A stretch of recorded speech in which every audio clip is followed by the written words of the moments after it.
Hello and welcome to this video tutorial brought to you by tastycheats.com. In the previous episode, we looked at how to add colour to our vector artwork. In this video, we are going to carry on from where we left off in the previous episode and continue to add some type elements to our poster and t-shirt design. So here I have opened the skull colour document, which we created in the last episode. Now, if we take a look at the finished artwork, here we can see a different type layout for each design. This is what we are going to develop in this tutorial, and along the way we will be using various tools and techniques. Okay, so I'm going to come back to my current document and make a start. If you're following along from the previous video, great, make sure you have your document open. Though if you're new to this course, you will need to open up this document. This can be found in the Adding Type folder in the Project folder. You can download this project folder for free. The download link is in the description. So with the project folder open, click Test Project, Colouring, Adding Type, Versions, and select the version of Illustrator you're using. In my case, it's CC, and open the skull colour file, and you should have something that looks like this. Now for this tutorial, you are also going to need to install the fonts. These fonts can be downloaded absolutely free from dafont.com, and you can find the links to these fonts in the description. So once you have your document open and you have downloaded and installed the fonts, let's make a start. And I'm going to start here on the left on my poster design. So at the moment my artwork is positioned in the middle of my canvas.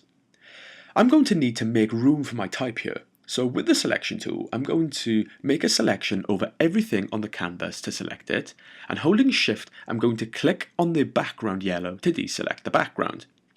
Now I'm going to press Command G to group this skull artwork together, and I'm going to move the artwork up and out of the way to create some space for my type below.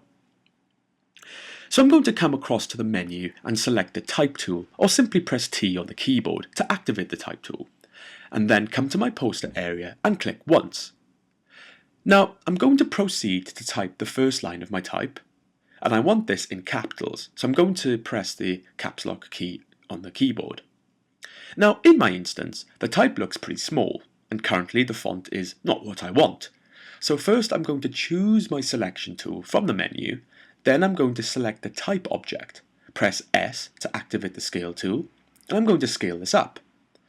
So then with the selection tool, I'm going to double click back into the type, and then press Command A to select all of the type.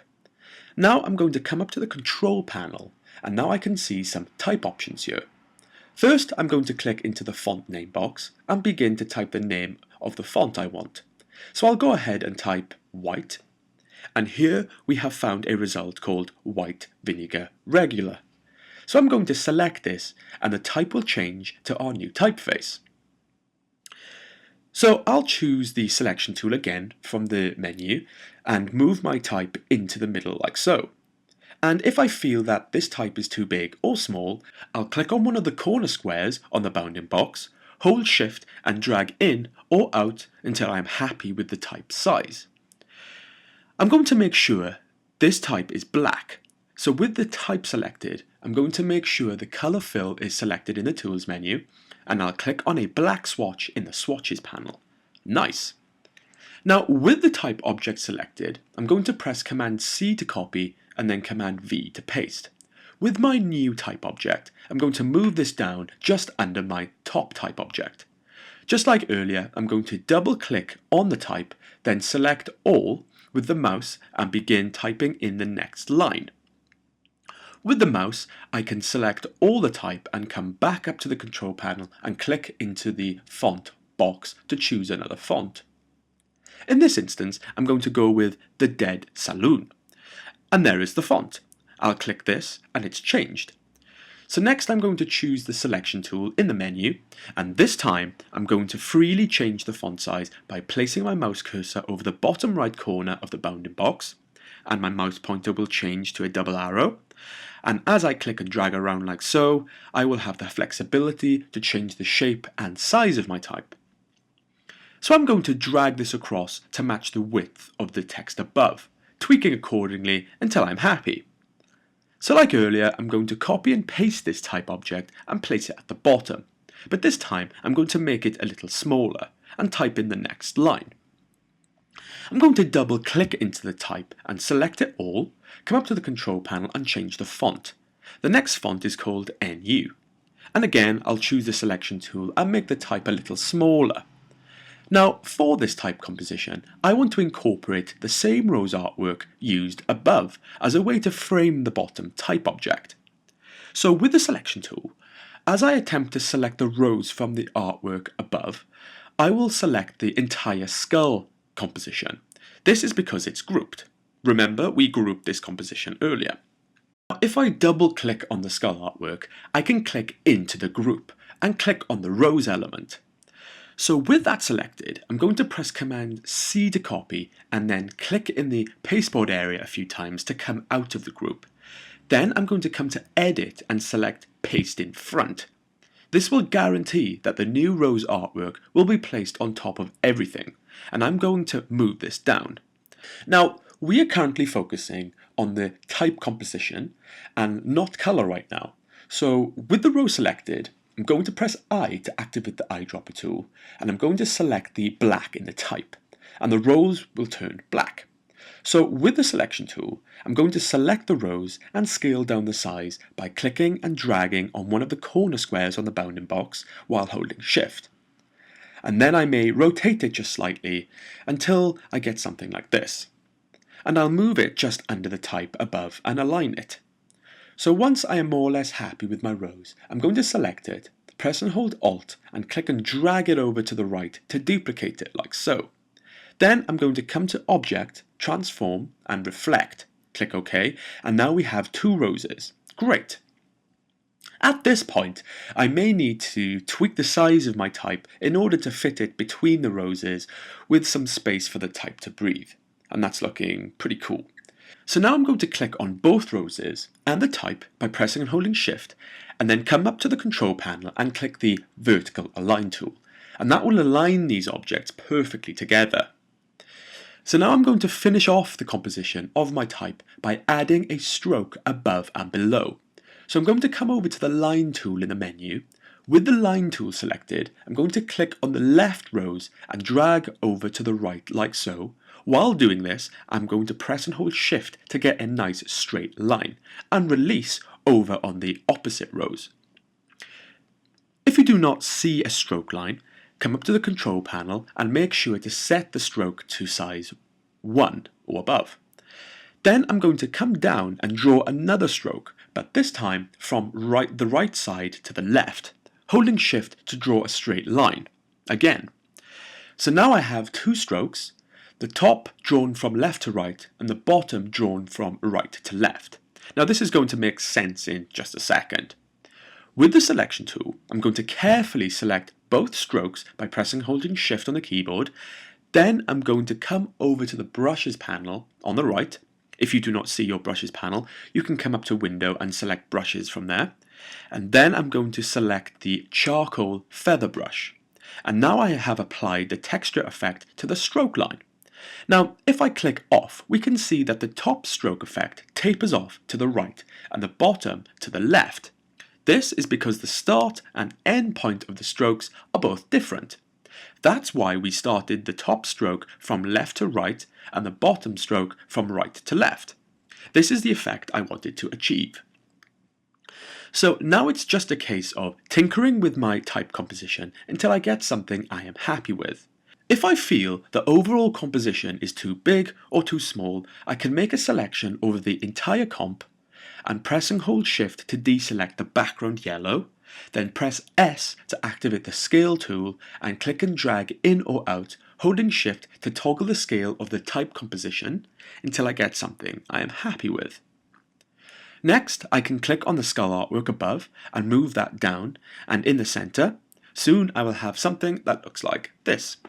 So now I'm happy with my type and my artwork composition. To finish off my poster, I'm now going to add some color to the type. So with the selection tool, I'm going to click on the second line in my type. With the type selected, I'm going to press I on the keyboard to activate the Eyedropper tool. And with the Eyedropper tool, I can now select a color I like from my artwork above. I think I'm going to go with a purple color.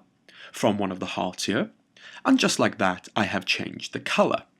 Next I'm going to select the bottom line of my type and press I, and this time select a blue from the artwork. Then with the selection tool I'm going to select both roses by holding Shift and press I and choose a red from the artwork. Finally I'm going to select both the strokes, press I and select the dark green. But notice upon click they have disappeared. This is because we just applied a fill colour of green. These are strokes and not fill colour objects. Now I have to come into the Tools menu and click the Swap Fill and Stroke Colour button, and this will change the fill colour to the stroke colour, and that will correct the strokes and make them dark green. So that completes the type. So to finish the poster, I'm going to select the whole type composition and press and hold Shift to deselect the yellow background, and I'm going to press Command G to group this together. Next, I'm going to select the type group, press and hold Shift and select the yellow background, and then the skull artwork group above. Come up to the control panel and click the horizontal align center button, and now the poster is nicely aligned down the center. Perfect. And that completes the type on the poster section. So next I'm going to create the type composition for the t-shirt design. So this time, instead of starting from scratch, I'm going to work with the composition I have already created for the poster. So I'm going to start by clicking and dragging over my skull artwork, and I'm going to press and hold Shift to deselect the background and press Command G to group the skull artwork, and I'll move it up like so to create some space for my type. Next, I'm going to come over to the poster type composition, select it with the selection tool, press and hold Alt and drag it over to the right to make a duplicate. Next, I'm going to right click on the composition and select Ungroup, then click off to deselect. Then I'm going to select the roses and the strokes by pressing and holding Shift. With them all selected, I'm just going to press Delete. Next, I'm going to press and hold Shift and select the 3 remaining type objects. Then press I to activate the eyedropper and select the dark colour from the nose section to make my type black. So now I'm going to do something a little different with this composition. What I'm about to do here is use the Touch Type tool to drastically alter the size of some of the letters in my type. Now, if you're using an earlier version of Illustrator, you may not be able to perform the following task. I'm about to use the Touch Type tool, which is a new feature in Illustrator. So first, I'm going to click on the bottom type line and drag it below out of the way. Then I'm going to select the second line. Then I'm going to come over to the Type tool and select the Touch Type tool. Upon click, we can now see the mouse cursor has changed. So I'm going to begin by clicking on the first letter. Upon click, we will now see a bounding box around just that particular letter. I'm carefully going to click and drag on the top right hand box and click and drag up and out like so, making the letter much bigger than the neighbouring letters. Once I'm happy with the size, I'm going to click and drag it down, so the top of the letter is aligned with the cap height of the other letters, and that's looking pretty cool. Next, I'm going to press Command R to activate my rulers on the side of my document area. Then I'm going to come to the top and click in the ruler area and drag a guide down and release along the top of the cap height of the letters. Then I'm going to drag another guide from the top and place this at the baseline of the biggest letter. If you cannot see your guides, press Command:. This will toggle the visibility of your guides. So now I have a nice guide to create the next letter. So with the Touch Type tool active, I'm going to click on the last letter in the line and just like earlier, click and drag the top right corner up and out to expand the size of the letter. Then I'm going to drag down like so to match my first letter. I'm going to use the guides as a measure. If the letter is too big or too small, I'm going to tweak accordingly until I have something that looks like this. Now I'm happy with my type. I'm going to press Command: to toggle away my guides. So now I have this interesting looking type composition that I have just created using the Touch Type tool. And I have effectively created some space between the first and last character in my line. With the selection tool, I'm going to select this type object and move it into place and toggle the size until it matches the width of the type object above. Then I'm going to select the bottom line and move this into position to attempt to fill the space I have just created. If it does not fit immediately, then select the type with the selection tool and click and drag the bottom right point on the bounding box to expand and alter the size until you get a comfortable fit. Soon you will have something that looks like this. Now, all that's left for me to do is add colour. Now, if you have been following along with the course, you will know that all the colours in the top artwork are Pantones. We are going to use these Pantones to colour this type, so we know it's going to be compatible for the printer. So I'm going to use the selection tool to select my middle type line, then I will press I to activate the eyedropper tool, then I'm going to select the darker shade of yellow from the skull artwork, and that will change the type. Though for this design, I want the first and last letter to be a brighter yellow shade, just to make things a little more interesting. So with the selection tool, I'm going to double click into the type and select just the first letter. Then I'll come over to the eyedropper tool in the tools menu and select the brighter yellow from the teeth like so. Then I'll choose the type tool again from the menu and select the last letter. Choose the eyedropper tool and again select a bright yellow sample. Then I'll choose the selection tool and click off to deselect. And there I have customized the colors of my type. And that finishes the type composition for my t-shirt design. To finish off, I'm going to make a selection over my type like so, press and hold Shift and click on the background to deselect it. Then I'll press Command G to group my type composition. By pressing and holding Shift, I'll select my skull artwork above, which is also grouped, and then the background. I'm going to come up to the control panel and select the horizontal align center button. This will align all the elements to the center. Then I'll click on the skull group and move this up and down until I have the completed t-shirt design I am happy with. And that completes the production of my artwork for both the poster and the t-shirt design. Now I am finished. I'm going to come to File Save and save my document to the desktop and save as Skull Final Composition. Make sure you save your document somewhere safe as we will be using this document in the next video. So that covers how to add type to your artwork in Illustrator and use the tools to make some creative modifications. Now, creating and building your artwork complete to your design is one thing, though making sure the printer receives your artwork to print it exactly to your design is another. Before I send my artwork to print, there are a few things I need to prepare, review, and be certain are correct before sending the artwork to print. In the next video, we are going to prepare this artwork for print. See you in the next video.